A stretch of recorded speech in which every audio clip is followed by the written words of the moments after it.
haatanna ku soo dhawaada barnaamijka galka baarista iyo Haruun Macruuf.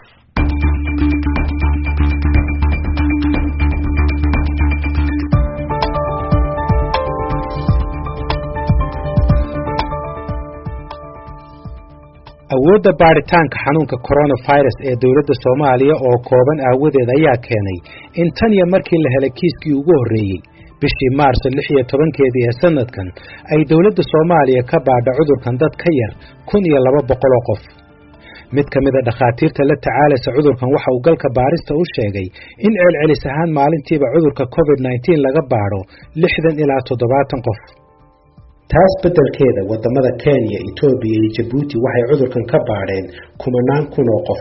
tusaale ahaan Djibouti waxay cudurkan ka baadhay dad ka badan 14,000 oo qof. Ethiopia waxay ka baadhay ilaa 19,000 oo qof. halka Kenya ay cudurkan ka baadhay in ka badan 22,000 oo qof. Soomaaliya marka la barbar dhigo wadamadaasi waxay kaalinta labaad kaga jirtaa tirada dadka laga helay cudurkan, waxaana ka horeeya oo kaliya dalka Djibouti.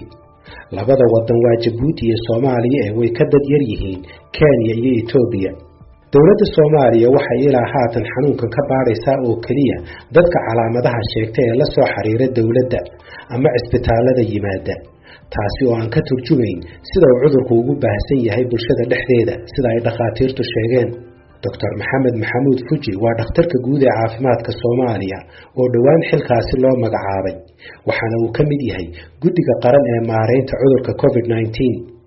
midaan rabaa ku sheego waxa weeye annaga dadka waxaan ka xisaabinaa dadka martiini yimaada isbitaal martiini yimaada dadkaas waa dad xul ah oo dhakhaatiirtii isbitaaladu ay calaamadiinta ku arkeen ay u soo refergareeyaan isbitaal martiini weeye. marka taasi ma ka turjumayso sida uu magaalada ugu baahsan yahay. jawaabta ka imaanaysaana hadda jawaab waxa weeye aan qiyaas looga qaadan karin sida uu magaalada ugu baahsan yahay. ilaa waxay tahay dhakhtar baa 90% wixii tuumaya cudurka inuu qabo qofkii la keeno qofkii la baaray. marka percentage oo positive ka noqonaya boqolada hadda ka fiirino kor u noqonaya sababtoo waa wax ay dhakhaatiir soo xeleen. laakiin waxay kelmaddu ay sax noqonaysaa markii bulshada dhexdeeda baaritaan loogu dhaqaaqo oo numberka la ogaado bulshada dhexdeeda intii la baaray meeqa ka noqotay positive noqoto. markaas qiimo leeyahay sida hadda Mareykanka ay joogto intaas qof la baaray intaas positive noqotay intaas dhimatay waxa la sheegaya annaga kaanu waa ka gedisan yahay. caqabadaha kale ee soo food saaray la dagaalanka COVID-19 ama adeegyada kale ee la gaarsiiyo dadka u baahan ayaa ah iyadoo xarunta wicitaanka 449 ee dawladdu ay samaysay ay soo wacaan dad aan waxba qabin oo ku xadgudbaya adeega ay dawladdu samaysay. ilo kuwa caafimaadka ah waxay galka baarista u sheegeen in ka badan kala bar dadka soo waca xarunta wicitaanka inay yihiin kuwa maalaayacni u soo wacaya xarunta. tusaale ahaan 2 maalmood oo isku xigta oo ka tirsan bishii Abriil ee aynu soo dhaafnay dhammaadkeedii waxaa la sheegay inay xarunta maalin ka mid ah ay soo waceen 6,787 qof, balse 4,059 wicitaan ay ahaayeen kuwa maalaayacni ah. sidoo kale maalin kale ayaa iyana xarunta ay soo waceen ku dhawaad 9,000 oo qof oo ahayd tiradii ugu badnayd ee ilaa haatan soo wacda xarunta wicitaanka cudurka COVID-19 ee 449. waxaana la sheegay in ku dhawaad 5,500 oo qof ay ahaayeen telefoonno ku xadgudbaya adeega loogu talagalay dadka dhab ahaan isku arka calaamadaha COVID-19. ilaha caafimaadku waxay sheegeen in maalin walba dadka ku xadgudbaya ay ka badan yihiin dadka dhab ahaan u baahan adeega ee soo wacaya xaruntaasi. Dr. Maxamed Maxamuud Fuji ayaa galka baarista u sheegay inay dadku u baahan yihiin wacyigelin, waxaana uu uga digay inay si xun u adeegsadaan isticmaalka adeega la fidiyay. waxay tahay waa run dad badan oo soo wacaya miyiga ka soo wacayaan meel kasta ka soo wacayaan waa dhibaato badan oo jirto. laakiin haddana waxaan arrintaas noo taasi kuwa runta ah inaan ka filter gareyno kuwa aan runta ahayn, kuwaas laftigooda runta ah inaan u filter gareyno kuwa xanuunku ku yaryahay kuwa oo madaxaad ku yahay aan xulnana kuwa oo aad ugu daran yahay maalin kasta percentage-kooda la soo sheego. marka aad iyo aad buu noo hogaamiyey arrintaasna fiican. kuwa maalaayacniga dhahaya hadda maxaad ka qaban kartaa numberkan waa number public ah 449 waa la soo wacaya qof kasta soo waxa weyn jawaab la siiyo waa.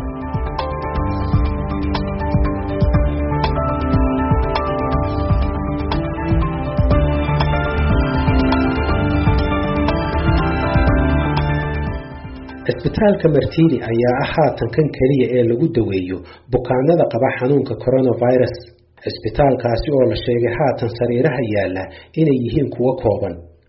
Dr. Cabdirasaaq Yuusuf Axmed oo loo yaqaano Dr. Jalaaluddin isna waxa uu xubin ka yahay guddiga qaran ee maareynta COVID-19. waxaanan weydiiyey xaaladda cisbitaalka Martini. cisbitaalka Di Martino ayaa hadda xarunta kaliya ee dalka oo dhan lagu daweeyo laguna cilaajiyo dadka qaba xanuunkan COVID-19. cisbitaalka imisa sariirood baa yaala? cisbitaalka waxaa yaala 76 sariir oo 20 ka mid ay yihiin sariiraha ICU-ga. sidoo kale wuxuu leeyahay 12 sariir oo qaybta emergency-ga taala. waxaan sidoo kale Dr. Jalaaluddin aan wax ka weydiiyey waxa ka jira wararka sheegaya in cisbitaalka Martini ay haystaan dhibaatooyin dhinaca korontada iyo oksijiinta ah. waxa uu qiray in intii lagu jiray la dagaalanka xanuunkan ay jirtay xilliyo ay korontadu tagtay, hase yeeshee dhimashada dhacday aysan xiriir la lahayn korontada tagtay. waxaa la sheegay maalin 9 qof baa la soo tabiyey oo dhintay. wararka qaar oo warbaahintu ay tabiyeen ba wuxuu sheegayay in 9 qof ay dhintay. dadka qaar waxay sheegeen oxygen la'aan inay dhinteen, qaar waxay sheegeen inay korontadu ka tagtay cisbitaalka. maxaa ka runa maxaa ka jira arrintaas? horta runtii waxaan jecelahay inaan kula wadaago cisbitaalka wuxuu u adeegaa bukaano kala duwan, gaar ahaan bukaanadii qabay xanuunada aan COVID-19 ka ahayn, maadaama magaalada isbitaaladii qaban jiray adeegyada secondary-ga iyo tertiary-ga ee xirmeen. isbitaalku wuxuu noqday marka xarunta la keeno dadka garaabada ah oo xaalkoodu daran yahay ama qabi kara COVID-19 ama aanan qabin. dadkaas oo badankood ah dadka ku imaada stage coma ama diabetic coma ah ama koomada stroke ah ama si kale ama ah oxygenkooda uu liito oo maxaa 70 ama 60 ka liito. sidaas awgeed marka waxay keentay in tirada dhimashada ay aad u badato. dadka habeenka ku geeriyooday way jirtaa, xaqiiqo waaye, balse waxaan jeclahay inaan dadka u sheego saameynta korontada iyo oxygenka ma aysan ahayn. waxay ahayd dad end stage markii hore marayay, qaar ku dhintay goobta markii la keenay triage-ka, iyo dad anaga hore inoogu jiifay oo xaalkoodu aad u darnaa oo qadartoodu gashay oo habeenkaa isku soo aaday ay ahayd. 9 qofna waxaa xusid mudan 1 qof keliya ayaa COVID-19 positive ahaa. gabar waxay ahayd da-adii u dacyada, 2 qof da-doodu way yareed, 7 kalena waxay ahayd dad 60 sano ka weyn. gabadhaas wadnaha ayaa istaagay, cardiac problem ayay qabtay, isbitaal kale ayaa la geeyey. markii ay xaalkeeda ayadu aad u liita la keenay oo mushkilad wadnaha ah qabtay ay halkaan ku geeriyootay. marka xaaladda habeenkaa sidaa ayay u dhacday. hadda ka hor ma ka tegay korontadu ma ka tagtay cisbitaalka intii lagu jiray dadaaladan la dagaalanka cudurka COVID-19? marna cisbitaalka koronto ma ka tagtay? cilad korontada ah way jirtay. sababtana waxa weeyaan maadaama isbitaalka markii hore electric capacity uu ku shaqaynayay lagu soo kordhiyay agab badan iyo qalab badan oo aad u tiro badan oo mashiina ah. dhakhaatiir iyo kalkaaliyaal deegaan u noqotay iyo qayb kamida oo cusub la dhisay. isticmaalka korontada isbitaalka si xawli ah ayuu marka u jibaarmay. culeyskaas ayaa xamili waayay. marka 2-3 mar oo way dhacday cilad koronto ah, iyadan waa la xaliyey. shirkad baana siisa korontada ah, shirkad kale lagu soo kordhiyey matooro standby electric generatorsne waa la rakibay. waxaan jeclahay inaan dadka u sheego systemka oxygenka iyo korontada iskuma xirna oo ay kala duwan yihiin. marka waxaa haddii korontadu tagto dadku oxygen la-aan kuma dhacayso. waxyaabaha aad social media isla marayay ka mid tahay. waa system ka separatesan oo centralizedka ku xiran oo aanu markaa laakiin saameyn ayay leedahay. korontada tegideeda xanuun bay leedahay. wayna mar walbana quality of life iyo quality care-ka loo baahan yahay way saameynaysaa. isbitaalka qaabeyntiisa oo socotayna iyadana waa lagu xalinayay, maadaama isbitaalka uu ahaa isbitaal bixiya adeega hooyada iyo dhallaanka keliya. uma diyaarsanay inuu la tacaalo xanuunada coroniga ah iyo dadka mar walba dependent ku ah oxygen iyo qalab. macnaha uma diyaarsanayn.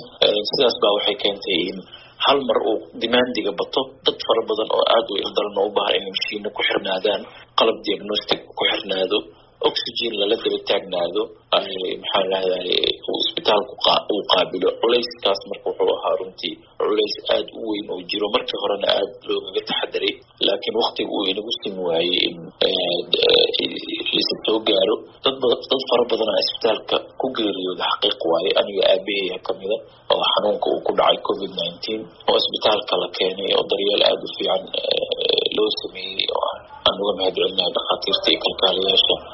waa markii ugu horreysay maqlo inuu aabaha u dhintay xanuunkan waa ka xumahay waana ku taxsiideynaya samiriina Allah naga siiyo.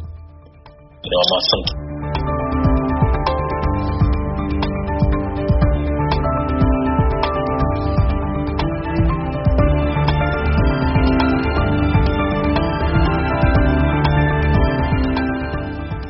dhakhaatiirta iyo kalkaalisooyinka cisbitaalka ka shaqeeya ayaa sidoo kale uu saameeyey xanuunka COVID-19 waxaana mas'uuliyiintu xaqiijiyeen in maalmo ka hor ay cudurka u dhimatay mid ka mid ah kalkaalisooyinka caafimaadka sidoo kale waxaa dhakhaatiirta uu ku dhacay ka mid ah agaasimihii cisbitaalka Martini Dr. Cabdulaziz Maxamed Cali.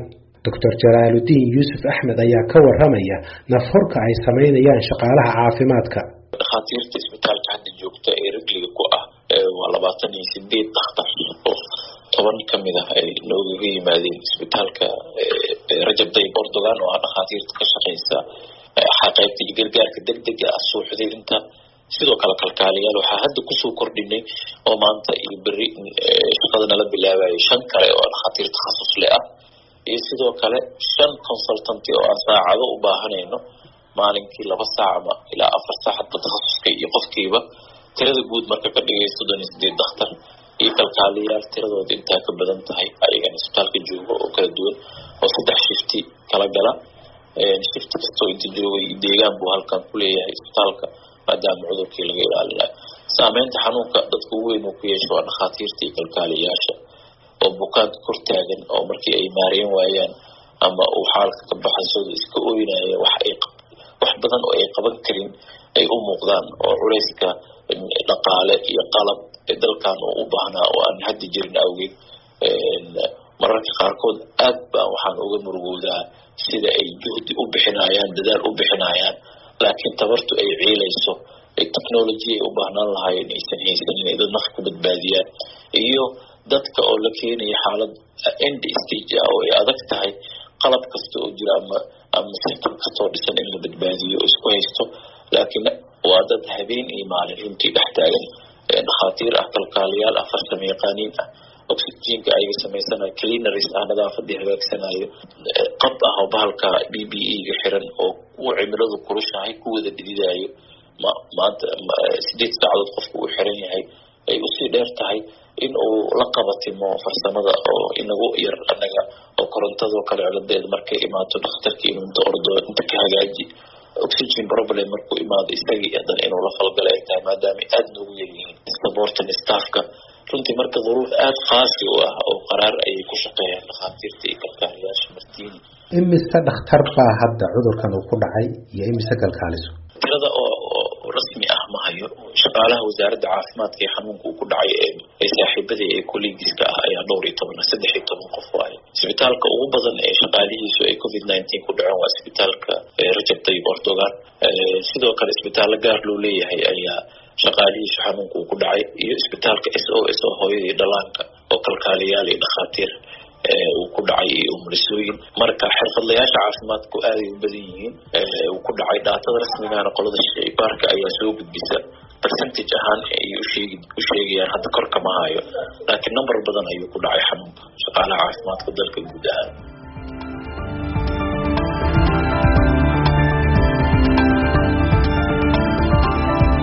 Soomaaliya ayaa gargaar caafimaad ka heshay dawlado kala duwan oo ay ku jirto Shiinaha gaar ahaan maalqabeenka lagu magacaabo Jack Ma iyo waliba dawladaha Turkiga, Mareykanka iyo Imaaraadka Carabta. qalabka ugu muhiimsan ee ay haatan u baahan yihiin shaqaalaha caafimaadka ayaa ah qalabka ilaalinta jirka iyo waliba qalabka neefta iyo mashiinada kaaba habdhiska neefsashada ee qofka ee loo yaqaano ventilators.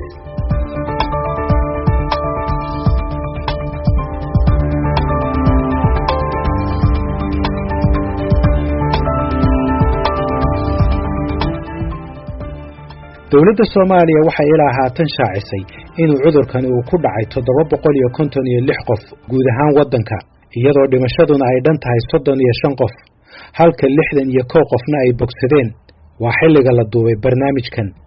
kiisaska ilaa haatan la diiwaan geliyey ayaa badankood ah gobolka Banaadir, gaar ahaan waxaa la sheegay in degmada Hodan ay ka yimaadeen dadka ugu badan ee laga helay cudurka coronavirus. Mas'uuliyiinta deegaanka waxay arrintan ku sababeeyeen dadka oo aad ugu badan degmada Hodan, iyo weliba sidoo kale hoteelada, maqaayadaha iyo jidadka degmada oo ay dadku aad ugu xoonsan yihiin marka la barbar dhigo degmooyinka kale ee magaalada Muqdisho. Dowladda Soomaaliya waxay qaaday tallaabooyin hore oo ay ka mid yihiin in la joojiyo duulimaadyada gudaha iyo kuwa caalamka. Sidoo kale waxay dowladdu soo rogtay bandow habeenkii saacadaha u dhaxeeya 8 fiidnimo ilaa 5 subaxnimo. hase yeeshee ilaa haatan dowladda uma suurtagelin inay ku qanciso mas'uuliyiinta masaajidada inay xiraan goobahaasi la isugu imanayo. sidoo kale waxay dadku weli si aad ah u yimaadaan suuqyada iyo wadooyinka oo ay ku jiraan maqaayadaha.